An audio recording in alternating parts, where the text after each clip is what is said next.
कि आज बढ़ना चाहिए था। अगर आप 24 से 25 से आप 29 पे आए, 5 सीटें बढ़ी हैं, लेकिन क्या उस पे और सीटें नहीं ले सकते थे जम्मू? आप ऐसे क्यों नहीं देखते हैं कि अगर नेशनल कॉन्फ्रेंस के पद चिन्ह जम्मू में बढ़ रहे हैं और बीजेपी के पद चिन्ह कश्मीर में बढ़ रहे हैं, तो ये जम्मू वर्सेस कश्मीर और जो जम्मू के अलग वोट पड़ेंगे कश्मीर के अलग, ये नैरेटिव, ये फासला खत्म हो रहा है, नैरेटिव डिफ्यूज हो रहा है। हाँ, ये नैरेटिव डिफ्यूज हो रहा है। पहले तो कहाँ आप ये कह रहे थे कि भाई बीजेपी की धुलाई होने जा रही है जम्मू में, क्योंकि जो एंटी इनकम्बेंसी जो है वो काफी फेस करनी पड़ेगी, बिकॉज 2014 में आखिरी चुनाव हुए थे। उसके बाद से 2019 में आपने जो है आर्टिकल 370 एबॉलिश किया, और उसके बाद से जो गवर्नर रूल था वो आप ही का रूल था।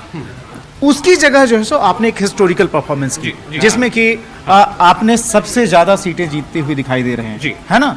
तो मुझे लगता है कि वह अपने आप में एक बहुत बड़ा मैसेज है कि लोगों ने जम्मू में बीजेपी को नकारा नहीं है। दूसरी बात कश्मीर की जो डॉक्टर साहब बता रहे थे, आनंद जी बता रहे थे, वो ये कि याद करिए कि जब आर्टिकल 370 जब एबॉलिश हुआ था 2019 में अगस्त महीने में, तो उस समय महबूबा मुफ्ती का बयान क्या था, जिनके साथ जो बीजेपी ने सरकार बनाई थी। महबूबा मुफ्ती ने कहा कि आर्टिकल 370 एबॉलिश अगर होता है तो फिर कश्मीर वैली में बीजेपी का कोई झंडा उठाने के लिए नहीं बचेगा, और बीजेपी तो छोड़िए, राष्ट्रीय झंडा को उठाने के लिए नहीं बचेगा।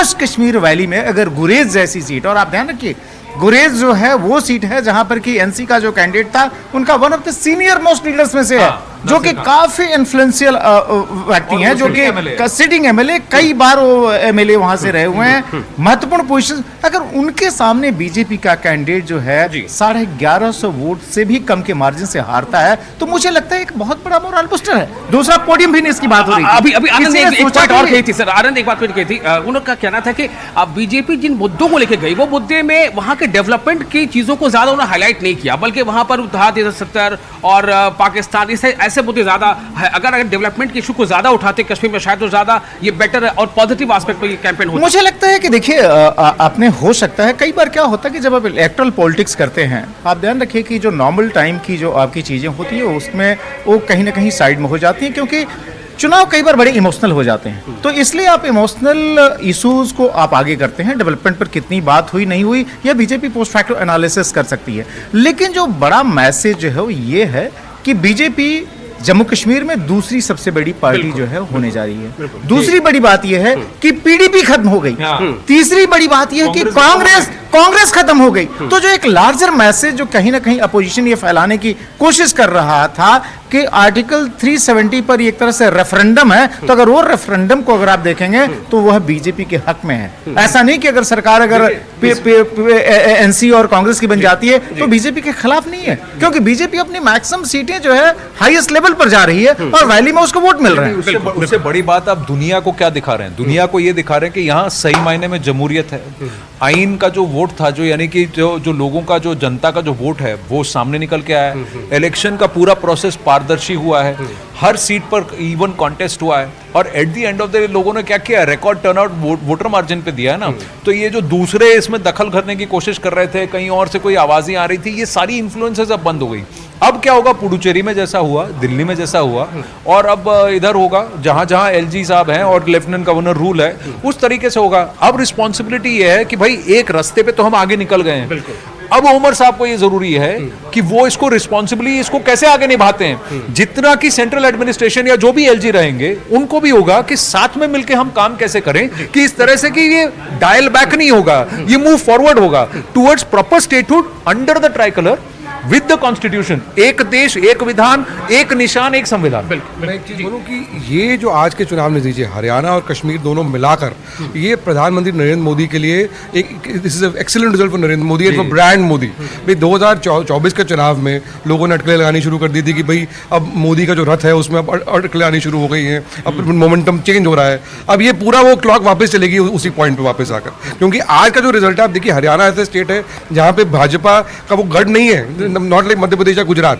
पहली बार तो 2014 में जीते थे, वो भी फर्स्ट टाइम 30% से वोट ज्यादा उनका 2014 में आया था। पिछली बार बड़ी मुश्किल से चुनाव जीते थे, वो भी अलायंस के बाद पार्टनर में आए। अब तीसरी बार अब जीत गए हैं, तीसरी बार जीते हैं, और ऐसे स्टेट में जीते हैं जहां भाजपा के पास कोई रीजनल लीडर नहीं है। मनोहर लाल खट्टर को भी हटाया गया कुछ समय पहले। तो ये, और प्रधानमंत्री ने 27 जगह रैली करी, सबसे ज्यादा वहां पर विक्ट्रीज आई है। राहुल गांधी ने 8 या 9 जगह करी, एक हर जगह कांग्रेस मोस्टली हारी है। उसमें से 8 में ट्रेलिंग है 6 में या 4 में जीते हैं, तो 12 में से सिर्फ 4 So, तो आगे हरियाणा की बात आई तो एक और सवाल करूंगा। हरियाणा पे एक सवाल छोटा सा करना चाहूंगा कि रीजनल पार्टी को क्या मैसेज गया? आज देखिए जेजेपी बिल्कुल जीरो हो गई, आईआरएलडी के अभय चौटाला हार गए। तो रीजनल पार्टी का देखिए ऐसा है, इस चुनाव से पहले दो चीज़ें कही जा रही थी अबाउट हरियाणा पॉलिटिक्स। एक कि जाट वोट जो है वो सारा भाजपा के खिलाफ है, कांग्रेस के साथ है। और दूसरा ये कहा जा रहा था कि अगर जहाँ ये 2 हॉर्स रेस होगी वहाँ कांग्रेस का फायदा होगा। ये दोनों बातें बिल्कुल गलत साबित हुई। जाट वोट 50-50 डिवाइड हुआ है, 30 सीटें हैं जाटों की, लार्जली जाट डोमिनेंट। वहाँ पे इक्वली स्प्लिट हुआ है 14-14 बिटवीन बीजेपी एंड कांग्रेस। और जहाँ जितना वोट, और यही कहा जा रहा था कि बीजेपी की सोशल कोलिशन थी जो एक नॉन जाट कोलिशन थी, जिसकी वजह से बीजेपी 10 साल से पावर में है। और ये कहा जा रहा था कि जाट गुस्सा है और फार्मर प्रोटेस्ट के बाद, रेसलर प्रोटेस्ट के बाद उधर हो गए। ये बात कभी भी सही नहीं थी और ये इस बार बिल्कुल प्रूव हो गई। मुझे लगता है कि एक और इम्पोर्टेंट चीज जो है जिसको हमें रिफ्लेक्ट करना चाहिए वो ये है दलित वोटर्स। जब 2024 के लोकसभा चुनाव हुए, सबने ये कहा कि भाई चूंकि बीजेपी संविधान में चेंज करने जाती है, ये लोग रिजर्वेशन खत्म कर देंगे, इसलिए दलित बड़े पैमाने पर छिटक गया है। लेकिन ये जो परिणाम आए हैं या जो रुझान दिखाई दे रहे हैं वो बहुत साफ तौर पर रिफ्लेक्ट करते हैं कि दलित कंसोलिडेशन वापस बीजेपी ने हासिल किया है। देखिए 17 रिजर्व सीटें हैं हरियाणा में, उनमें से 9 में भाजपा आ गए या जीत गई है। तो दलित जो वोट जो भाजपा से अलग जा रहा था वो पूरा इस वक्त वापस आ रहा है। अशोक तंवर के लाने का कोई फायदा नहीं हुआ। कहा जाता है कि मास्टर स्ट्रोक अशोक तंवर को लिया है। बिल्कुल इसमें तो एक्चुअली ये हुआ है कि कुमारी शैलजा को आपने दरकिनार किया और जिस तरह से उन्होंने ट्रीट किया उसका खामियाजा कांग्रेस को भुगतना पड़ रहा है। ओबीसी में भी आप देखिए, सीएसडीएस लोकनीति ने इतना तक कह दिया कि सारा ओबीसी वोट पूरा आईएनसी को शिफ्ट हो जाएगा कांग्रेस को। उनको सिर्फ 4 जगह बढ़त मिली है, 12 में बीजेपी आ गए है, तो ओबीसी वोट कहीं नहीं खिसका है। इसमें सबसे बड़ी बात यह है कि ग्राउंड पर अगर आपने एक संगठन ठीक कर दिया, दूसरा अगर आपने ग्राउंड पर नैरेटिव को संभाल लिया, लोग भी ये देख रहे हैं कि कौन कर रहा है और कौन बांच रहा है, कौन कह रहा है। दो बड़े नेशनल पॉलिटिक्स केस में सोशल कोलिशन को लेकर है। एक तो दलितों की बात ब्रजेश भाई ने हमको बताई, दूसरी बात बीजेपी का सबसे बड़ा जो एडवांस था वो नॉन डोमिनेंट ओबीसी कास्ट को लेकर था, राइट। वो क्योंकि पीछे हटे यूपी में, इसलिए यूपी में बीजेपी को थोड़ा हाथ देखनी पड़ी कंपेयर टू अर्लियर। इस बार करीब 25 सीटें हैं ओबीसी बहुल हरियाणा में, जाटों को छोड़कर, उनमें से 20 में भाजपा जीत रही है। डॉक्टर साहब, एक बड़ी चीज पर आप दोनों के व्यू लेना चाहता हूँ, वो ये है कि हरियाणा के जब विधानसभा चुनाव शुरू हुए तो 3 महत्वपूर्ण मुद्दे गिनाए गए कि एक तरह से ये रेफरेंडम जैसा होगा, एक तो ये खिलाड़ियों के मामले में मिसहैंडलिंग, दूसरा ये किसान, और तीसरा अग्निवीर जवान। क्या यह जो परिणाम जो आए हैं, और जो कि हरियाणा की हिस्ट्री में कभी ऐसा नहीं हुआ कि कोई एक पार्टी उसने हैट्रिक लगाई हो, पहली बार हरियाणा के इतिहास में हो रहा है, क्या जो सो वो भी एक तरह से रेफरेंडम हो गया? ये बात भी सच हुई कि जो केंद्र में होता है उसकी सरकार हरियाणा में बनती है। ये बात भी सच हुई। डबल इंजन वाली बात है। लेकिन मैं बस एक बात आपको कहना चाहूंगा कि 56 दिनों में नायब सिंह सैनी ने कुछ काम किए जो कि वहां ग्राउंड पर काम आए। एक तो आपने खट्टर को हटा दिया, क्योंकि खट्टर के खिलाफ इसलिए नहीं कि वो करप्ट थे, इसलिए क्योंकि वो उनकी बनती नहीं थी सबसे। तो इन्होंने क्या किया, एमएसपी की गारंटी दे दी। ग्राउंड पर जाकर इन्होंने ये भी कह दिया कि अग्निवीर को हम रिजर्वेशन देंगे, ये खुद अमित शाह ने कहा और इन्होंने भी बार बार कहा।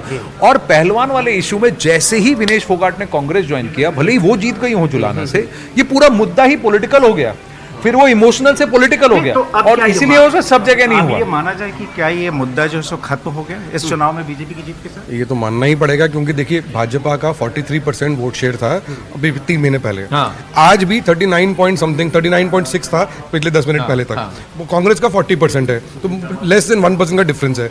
अगर 10 साल पावर में रहने के बाद एक पार्टी जिसने अभी पिछली बार, अभी 2-3 महीने पहले तो आधी सीटें हारी है भाजपा, वापस जब आ गई है, दैट शोज कि this was not a structural change in Haryana politics. वो एक लोकल फैक्टर्स थे जिसकी वजह से भाजपा को नुकसान उठाना पड़ा। अब वो तो वो लोकल फैक्टर यहाँ क्यों नहीं वैसा उस तरह से काम किया? भाजपा ने अपना रिपेयर वर्क किया है ना पिछले। देखिए एक तो पार्टी को झटका लगा, आरएसएस कैडर वापस मैदान में आए, पार्टी कैडर उनको लगा, आरएसएस कैडर मैदान में, ये जो मीटिंग हुई है, क्या उससे भी बड़ी बात ये जो समझने की है वो ये है कि हरियाणा चुनाव के जो नतीजे आए हैं, इससे आपने ये कहा कि ब्रांड मोदी इंटैक्ट है, और जो कि दिख भी रहा है, क्योंकि जो आपने 2024 में लोकसभा चुनाव हुए, बीजेपी ने अपने दम पर सरकार नहीं बनाई, एनडीए की सरकार बनी तो लोगों ने कहा वो तो कमजोर पड़ रहा है। लेकिन इस तरह का मैसिव मैंडेट, चूंकि इसको मैंडेट मैसिव इसलिए कहना पड़ेगा क्योंकि हरियाणा के इतिहास में ये कभी नहीं हुआ है। तो उस ब्रांड मोदी के इंटैक्ट होने का जो ये एफर्मेशन हुआ है, उसके सामने ब्रांड राहुल का क्या होगा ये बताइए। लेकिन एक सवाल मुझे, अभी इन्होंने कहा,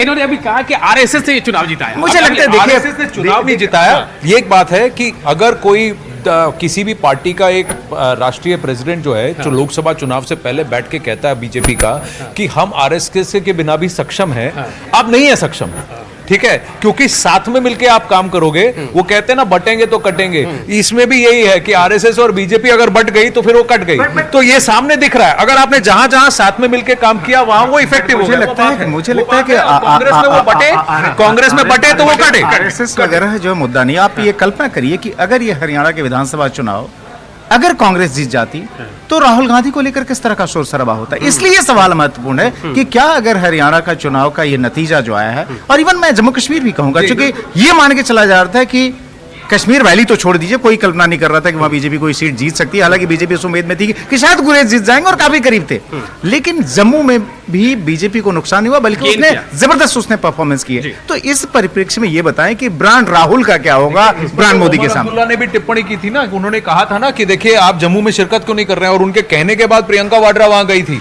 नहीं तो कांग्रेस में शिरकत नहीं थी। ब्रांड राहुल का क्या होगा, सवाल ये है कि ब्रांड राहुल का देखिए क्या है कि 2014-24 के नतीजों के बाद ब्रांड राहुल जो अभी तक क्या था कि सबसे बड़ा इशू जो बीजेपी के खिलाफ जो लोग हैं उनका ये था कि भाई हम नरेंद्र मोदी की जगह हम किसको वोट देंगे, तो राहुल गांधी एक तरफ थे तो उससे मोदी का फायदा होता था। 24 में लोगों को लगने लगा कि अब ये शायद ये नेता बन रहे हैं, लेकिन वो नेता बन रहे हैं यस, लेकिन एक स्पेसिफिक कॉन्टेक्स्ट में। ये अपने आप चुनाव जिता सकते हैं वो नहीं, और मोदी की बनस्पत अभी भी बहुत मुश्किल है, क्योंकि ये अगर वो जिता पाते तो जिता देते। और राहुल गांधी आज के दिन राहुल गांधी देश में नहीं है।